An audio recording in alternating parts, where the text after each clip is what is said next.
बदलते भारत की शान।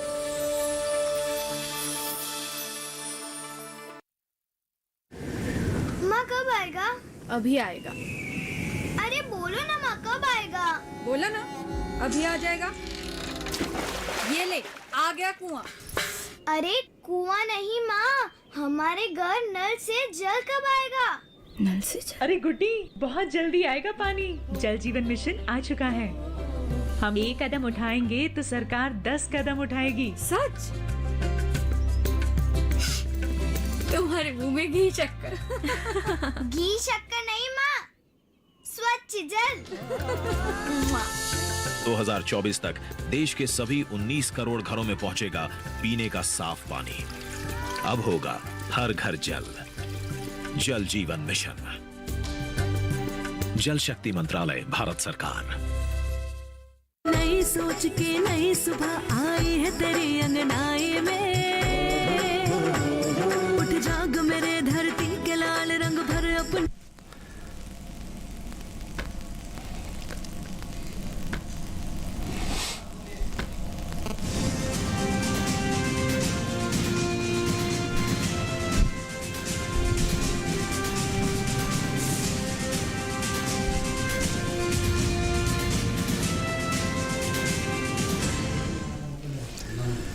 नमस्कार, किसान समाचार में आप सभी का स्वागत है। मैं हूं संतोष चौधरी। तो चलिए सबसे पहले शुरुआत करते हैं मुख्य समाचारों के साथ। जलवायु परिवर्तन से कृषि चक्र में आ रहा है तेजी से बदलाव। संयुक्त राष्ट्र महासचिव एंटोनियो गुटेरेस ने दुनिया भर के नेताओं से जलवायु आपदा से बचने का किया आह्वान। संयुक्त राष्ट्र की एक रिपोर्ट के मुताबिक जलवायु परिवर्तन को देखते हुए विश्व स्तर पर किए जा रहे प्रयासों के बावजूद सदी में औसतन 2.7 डिग्री सेल्सियस तापमान में बढ़ोतरी की तरफ बढ़ रही है पृथ्वी।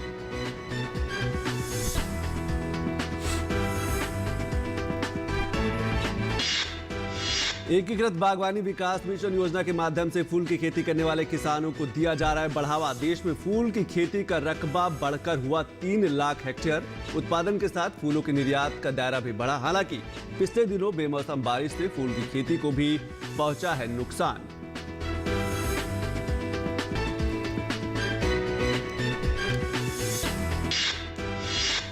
खादी बन रहा है रोजगार का बड़ा माध्यम। खादी को बढ़ावा देने के लिए दिल्ली में खादी डिजाइनर पुरस्कार समारोह और फैशन शो का आयोजन। अखिल भारतीय खादी डिजाइनर प्रतियोगिता के जरिए खादी को आधुनिकता से जोड़कर मांग बढ़ाने की जा रही है कोशिश।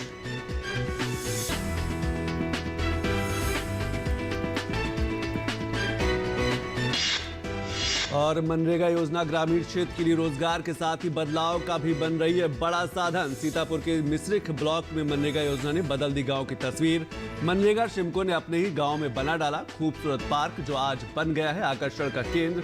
मनरेगा योजना से स्थानीय लोगों को मिल रहा है रोजगार। तो चलिए खबरों को विस्तार से देखते हैं कि हमारे किसान पारंपरिक फसलों की खेती तो करते हैं, अगर वे साथ में मौसमी फूलों की खेती अपना ले तो अच्छा खासा मुनाफा कमाया जा सकता है।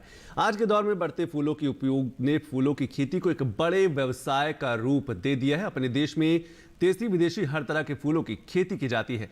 हालांकि पहले सिर्फ 3000 हेक्टेयर क्षेत्र में ही फूल की खेती की जाती थी, लेकिन अब दायरा धीरे धीरे बढ़कर 3 लाख हेक्टेयर हो चुका है। यह बढ़ा हुआ आंकड़ा बताता है कि किसान फूलों की खेती में खासी दिलचस्पी ले रहे हैं। उत्पादन के साथ फूलों के निर्यात का दायरा भी बढ़ा है। एकीकृत बागवानी विकास मिशन का लाभ भी किसानों को बड़े पैमाने पर मिल रहा है। इस मिशन का किसानों को ज्यादा से ज्यादा लाभ मिल सके, इसके लिए किस क्षेत्र में कौन सी फसल बेहतर पैदावार ली जा सकती है, इसके संबंध में किसानों को लगातार जानकारी भी दी जा रही है। इसके साथ ही प्रशिक्षण भी दिया जाता है। प्रशिक्षण में किसानों को प्रचलित फसलों से हटकर अन्य फसलों की खेती करना सिखाया जाता है। हालांकि बेमौसम बारिश के चलते किसानों की फूल की खेती को काफी नुकसान पहुंचा है। त्योहारों से पहले फूल विक्रेताओं को अच्छी बिक्री की उम्मीद थी, लेकिन कोरोना के चलते खरीदार भी कम है। गाजीपुर फूल मंडी में के एक फूल विक्रेता ने बताया कि मंडी में कमी के चलते फूल महंगे हुए हैं। पहले इन दिनों फूल 100 से 150 रुपए होता था, आज 800 से 1000 रुपए का बिक रहा है।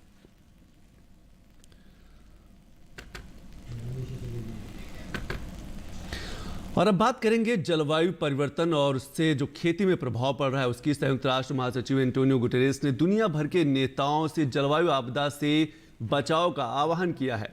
संयुक्त राष्ट्र की एक रिपोर्ट में कहा गया है कि जलवायु परिवर्तन को देखते हुए विश्व स्तर पर किए जा रहे प्रयासों के बावजूद मौजूदा परिस्थितियों में दुनिया वैश्विक तापमान में 2.7 डिग्री सेल्सियस की ओर बढ़ रही है।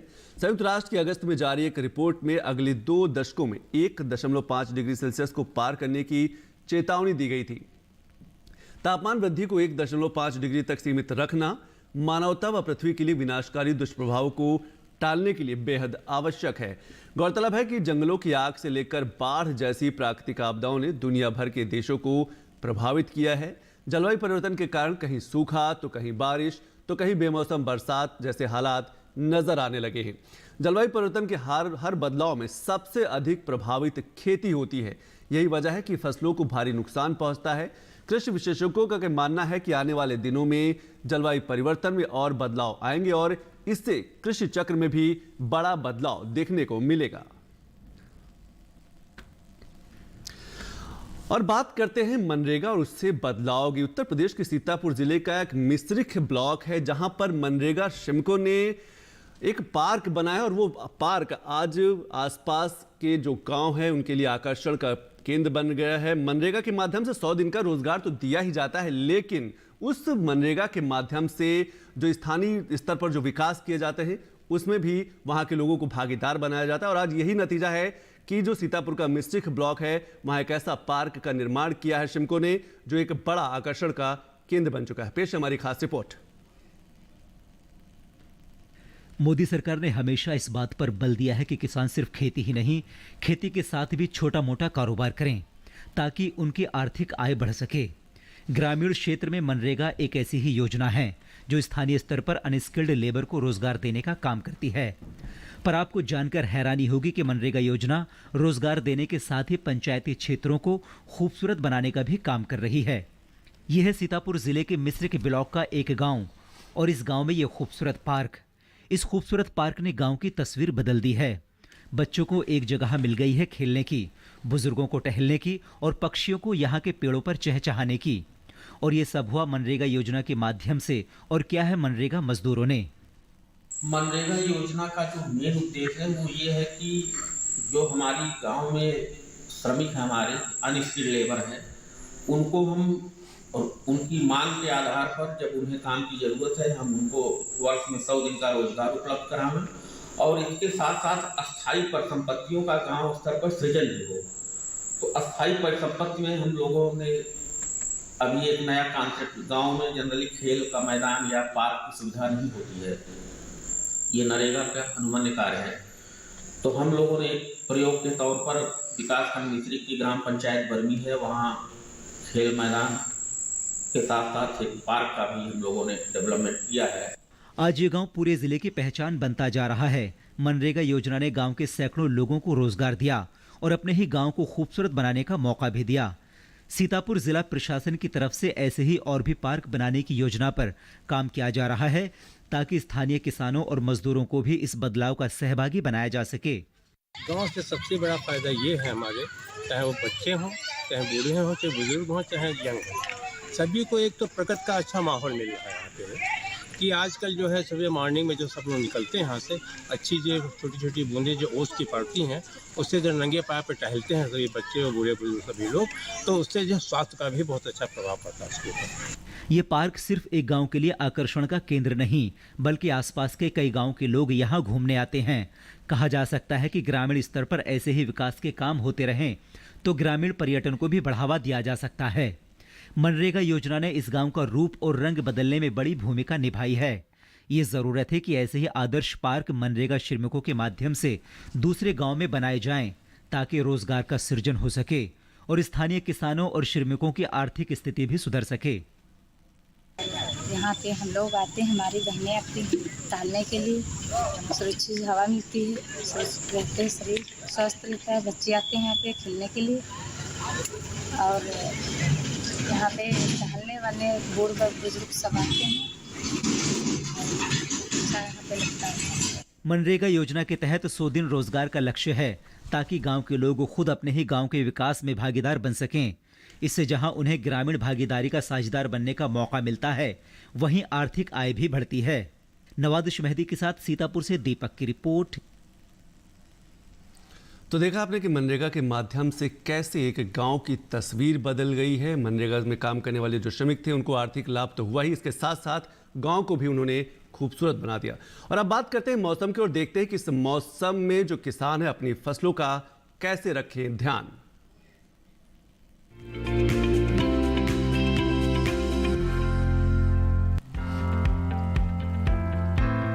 मौसम को ध्यान में रखते हुए मध्य महाराष्ट्र के किसान पक चुकी धान की कटाई कर ले।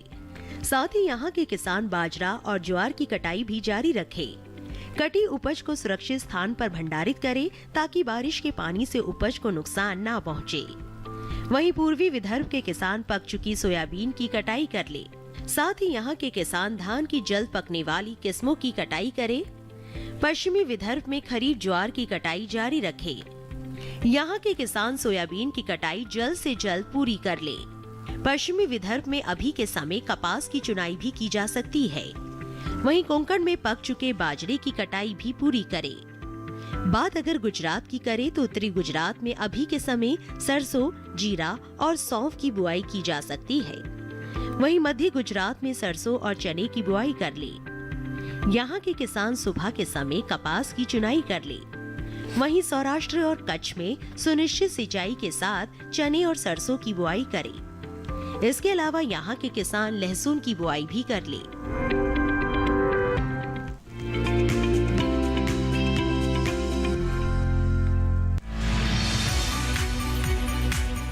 इस समय पालक की बुआई की जा सकती है। पालक को मैदानी और पहाड़ी दोनों क्षेत्रों में बोया जा सकता है। मैदानी इलाकों में सर्दी के मौसम में ये ज्यादा बोई जाती है। वैसे तो इसे किसी भी प्रकार की मिट्टी में बोया जा सकता है, फिर भी दोमट मिट्टी इसके लिए सर्वोत्तम मानी जाती है। अलग अलग राज्यों के लिए अलग अलग किस्में हैं। किसान वैज्ञानिकों से सलाह लेकर बीज का चुनाव कर सकते हैं। अच्छी नमी से बुआई करने पर तुरंत सिंचाई की जरूरत नहीं पड़ती। फिर भी बुआई के 8 से 10 दिन बाद सिंचाई करना आवश्यक है। इसके बाद 10 से 15 दिन के अंतराल पर सिंचाई करते रहें। पत्तियों की हर कटाई के बाद सिंचाई करना ना भूलें। खरपतवार नियंत्रण के लिए बोने के 15 से 20 दिन बाद पहली निराई गुड़ाई कर दें। पालक के लिए 2 से 3 बार निराई गुड़ाई करनी चाहिए। पत्तेदार सब्जियों में आमतौर पर बीमारी नहीं लगती, फिर भी अगर बीमारी लग जाए तो कटाई के बाद दवा छिड़कें ताकि पत्तियों पर दवाई का असर ना हो। वैसे पालक में सर्कोस्पोरा लीफ स्पॉट और डंपिंग ऑफ जैसी बीमारियों की आशंका रहती है। लीफ माइनर, चैंपा, माहू और इल्ली जैसे कीट पालक की पत्तियों को नुकसान पहुंचा सकते हैं। बचाव के लिए विशेषज्ञों की सलाह पर उचित दवाएं छिड़कें। ध्यान रखें कि फसल में किसी भी प्रकार की दवा का छिड़काव करने से पहले कृषि विशेषज्ञों से सलाह जरूर लें। पालक की 1 हेक्टेयर में 80 से 100 क्विंटल तक पैदावार होती है। इसे कई बार काटा जा सकता है।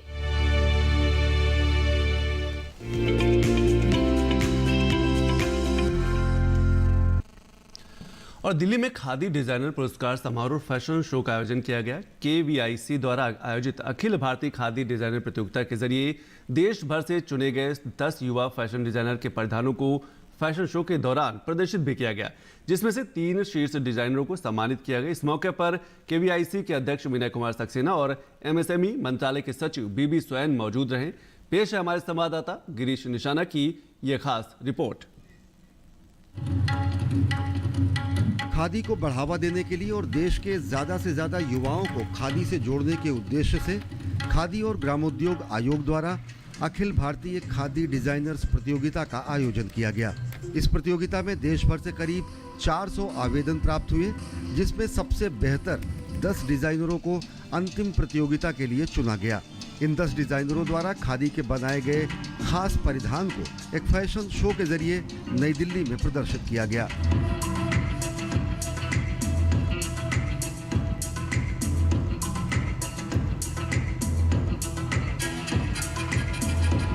खादी को उस मुकाम से बाहर निकालकर एक उस मुकाम पर लाने की जरूरत है जहां लोग ये जाने कि खादी ट्रेंडी है।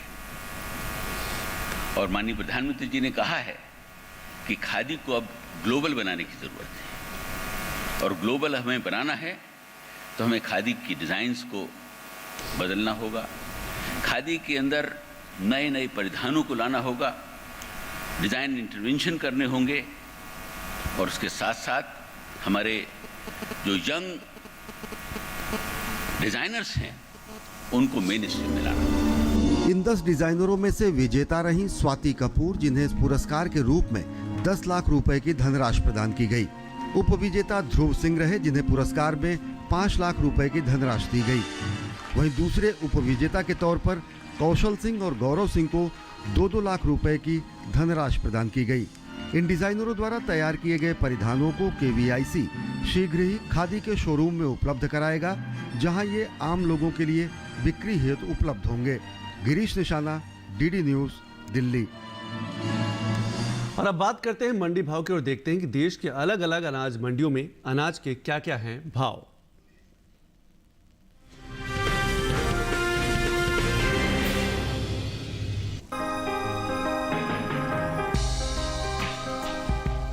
देश भर में इन दिनों रबी चने की बुआई शुरू हो चुकी है। चालू रबी सीजन में चने की बुआई बीते साल से पीछे चल रही है। चने के रकबे में अब तक 1 लाख हेक्टेयर की कमी दर्ज की गई है। कृषि मंत्रालय की ओर से साल 2021-22 के लिए 22 अक्टूबर को जारी ताज़ा आंकड़ों के अनुसार चालू रबी सीजन में चने की बुआई 2,32,000 हेक्टेयर में हो चुकी है, जबकि साल 2020-21 के दौरान चने की बुआई का रकबा 3,88,000 हेक्टेयर रहा था। मंगलवार को ज्यादातर कृषि उपज मंडियों में चने के सौदों में नरमी के साथ कारोबार हुआ। हालांकि कुछ मंडियों में इसके भाव स्थिर रहे। एगमार्क नेट के अनुसार देश की अलग अलग मंडियों में चने के भाव इस प्रकार रहे।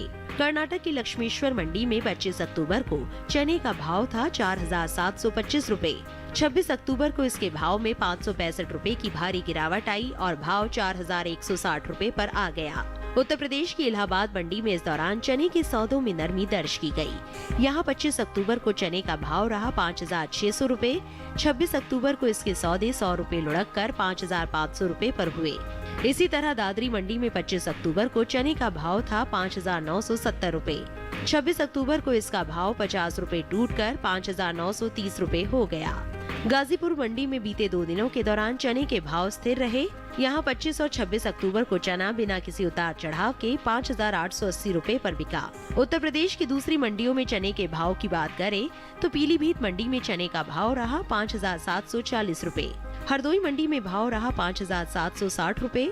वाराणसी मंडी में चना 5,870 रुपए पर बिका, जबकि राज्य की ही बस्ती मंडी में इस दौरान चने के सौदे 5,740 रुपए पर हुए। बता दें कि कृषि मंत्रालय की ओर से साल 2021-22 के खरीफ फसलों के लिए पहला अग्रिम अनुमान जारी किया जा चुका है। फसल वर्ष 2021-22 के लिए 21 सितंबर को जारी पहले अग्रिम अनुमान के अनुसार इस साल देश में दलहन की पैदावार 9.45 मिलियन टन होने का अनुमान लगाया गया है, जो 8.06 मिलियन टन की औसत खरीद दलहन की तुलना में 1.39 मिलियन टन अधिक है।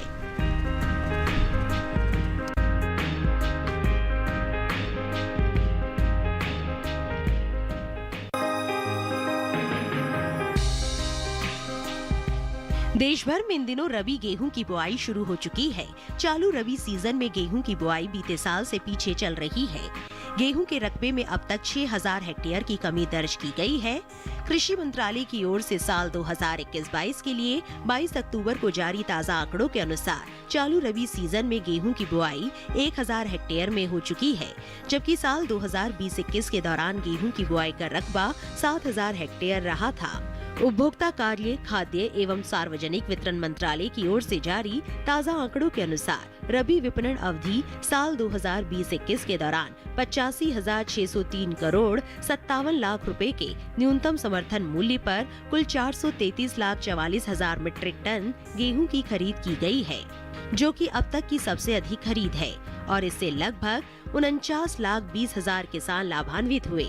वहीं गेहूं के हाजिर भाव की बात करें तो एगमार्क नेट के अनुसार गुजरात की चोटिला मंडी में 25 अक्टूबर को गेहूं का भाव रहा 1,750 रुपए। 26 अक्टूबर को इसके भाव में कोई फेरबदल नहीं हुआ और भाव 1,750 रुपए पर बना रहा। वहीं राज्य की ही जेतपुर मंडी में इस दौरान लोकवान गेहूं के सौदों में बढ़त के साथ कारोबार हुआ। यहाँ 25 अक्टूबर को लोकवान गेहूं का भाव था 2050 रुपए। 26 अक्टूबर को इसके भाव में 55 रुपए की तेजी आई और भाव 2105 रुपए पर जा पहुंचा। इसी तरह कर्नाटक की लक्ष्मेश्वर मंडी में 25 अक्टूबर को गेहूं का भाव था 1420 रुपए। 26 अक्टूबर को इसके सौदों में 132 रुपए का उछाल आया और भाव 1552 रुपए हो गया। हालांकि राजस्थान की बेगू मंडी में बीते 2 दिनों के दौरान गेहूं के भाव स्थिर रहे। यहाँ 25 और 26 अक्टूबर को गेहूं 2040 रुपए पर बिका। उत्तर प्रदेश की आगरा मंडी में 25 अक्टूबर को धारा गेहूं का भाव था 1940 रुपए। 26 अक्टूबर को इसके सौदे बिना किसी उतार चढ़ाव के 1940 रुपए पर हुए। उत्तर प्रदेश की दूसरी मंडियों में गेहूं के भाव की बात करें तो हरदोई मंडी में धारा गेहूं का भाव रहा 1840 रुपए। पीलीभीत मंडी में भाव रहा 1955 रुपए। गाजीपुर मंडी में धारा गेहूं 1850 रुपए पर बिकी, जबकि राज्य की ही वाराणसी मंडी में इस दौरान धारा गेहूं के सौदे 1850 रुपए पर हुए। बता दें कि कृषि मंत्रालय ने 2021-22 के दौरान मुख्य खरीफ फसलों के पहले अग्रिम अनुमान को जारी किया है। घरेलू स्तर पर खाद्यान्न की पैदावार साल 2021-22 के दौरान रिकॉर्ड स्तर पर जा सकती है, जिसका असर कृषि उपज मंडियों में गेहूं के भाव पर देखने को मिल सकता है। कृषि मंत्रालय की ओर से जारी पहले अग्रिम अनुमान के अनुसार साल 2021-22 के दौरान देश में कुल खाद्यान्न की रिकॉर्ड पैदावार 150.50 मिलियन टन होने का अनुमान है, जो बीते 5 सालों यानी साल 2015-16 से 2019-20 के औसत खाद्यान्न उत्पादन की तुलना में 12.71 मिलियन टन अधिक है।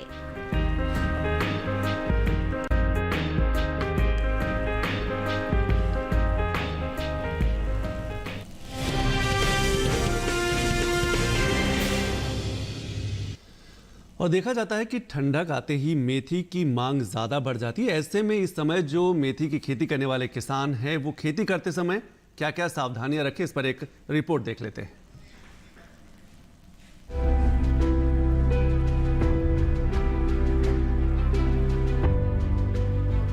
मेथी के लिए बहुत अधिक पानी की जरूरत नहीं होती। यही वजह है कि इसकी खेती ज्यादा बारिश वाले इलाकों में कम ही की जाती है।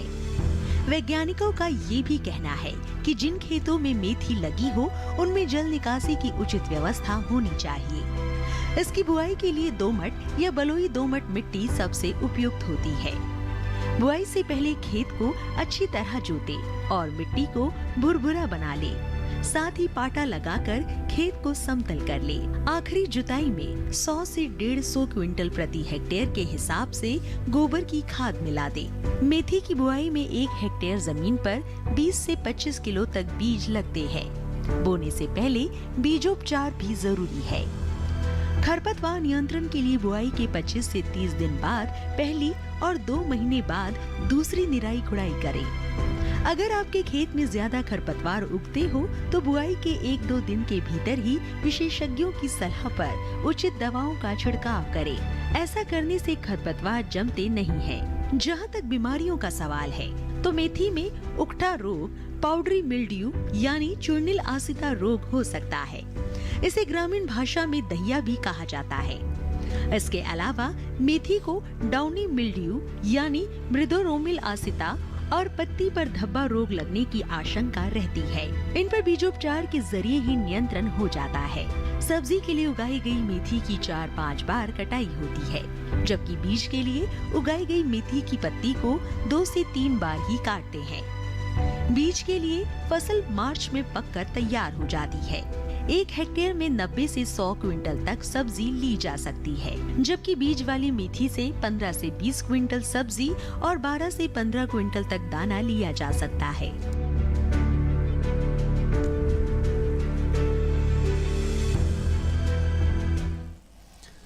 और आदिवासी बहुल इलाके की एक लड़की आज अपनी मेहनत और हौसले के कारण जिले की महिलाओं के लिए प्रेरणा का स्रोत बनी हुई है। देखिए रेणु के जज्बे की ये विशेष कहानी।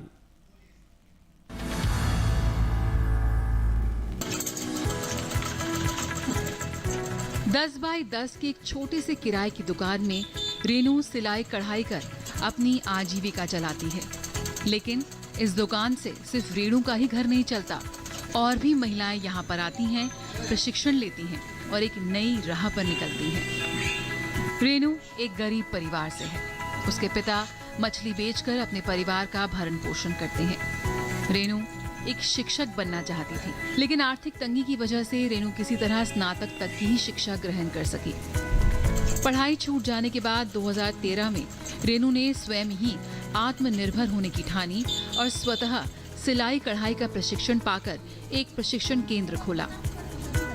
वैसे तो मुझे टीचर बनने का बहुत शौक था और मैं टीचर नहीं बन पाई तो क्या हुआ सर, मगर मुझे गर्व है कि मैं सिलाई करके बहुत सारी लड़कियों को सिलाई कर रही हूँ और मैं चाहती हूँ कि यहाँ की लड़कियाँ जो भी सिलाई सीख चुकी हैं वो और आगे बढ़ें और बहुत कुछ करें सर। आज रेनू इस छोटे से किराए की दुकान में न सिर्फ सिलाई के माध्यम से अपने रोजगार में जुटी है, साथ ही क्षेत्र की लड़कियों को प्रशिक्षित भी कर रही है। आज इस प्रशिक्षण केंद्र से 400 से 500 महिलाएं प्रशिक्षण पाकर अपने परिवार का भरण पोषण कर रही हैं। गांव की महिलाओं के लिए रेनू प्रेरणा का स्रोत है, जिसने उन सबको भी प्रशिक्षित किया और आज इस प्रशिक्षण के सहारे वो अपने पैरों पर खड़ी हैं। इनके माध्यम से हमें भी बहुत सारे सीख मिले और हम अपने क्षेत्र में लड़कियों को सिलाई भी सिखाते हैं सर। यहाँ से सीख के बहुत लोग जो गई वो अपने खुद से सिलाई करके कमाती भी हैं। रेनू एक सिलाई सेंटर खोली थी जिसमें सिलाई लोगों को सिखाए, ठीक, और बहुत लोगों को सिलाई सिखा कर रोजगार दी। कुछ लोग अपने घर में मशीन ला के काम किए, कुछ लोग दुकान पर जाकर दुकान खोले जिससे उनका आमदनी बढ़ा है और अपने घर का खर्च भी चलाते हैं। रेनू के पिता को आर्थिक तंगी की वजह से उसे उच्च शिक्षा ना दिला पाने का दुख है, लेकिन अपना रास्ता खुद बनाने पर उन्हें अपनी बेटी पर गर्व है। पिछड़ा इलाका है, गरीब इलाका है, उसके बाद में पढ़ाई लिखाई करके सिलाई सीखी है और सब लोग को सिखा रही है। ये गर्व है कि हमारी लड़की जो है सब लोग को सिखा रही है। यहाँ पे ये समाज में बेटी बेटा कहते हैं कि बेटी हमारी बहुत अच्छी काम कर रही है। निसंदेह रेनू उन तमाम महिलाओं के लिए एक उदाहरण पेश कर रही है जो अपने पैरों पर खड़ा होना चाहती हैं और आगे बढ़ना चाहती हैं। गुड न्यूज जज्बा इंडिया के लिए सोनभद्र से सुनील तिवारी की रिपोर्ट। तो इन्हीं खबरों के साथ किसान समाचार में आज अभी बस इतना ही। नमस्कार।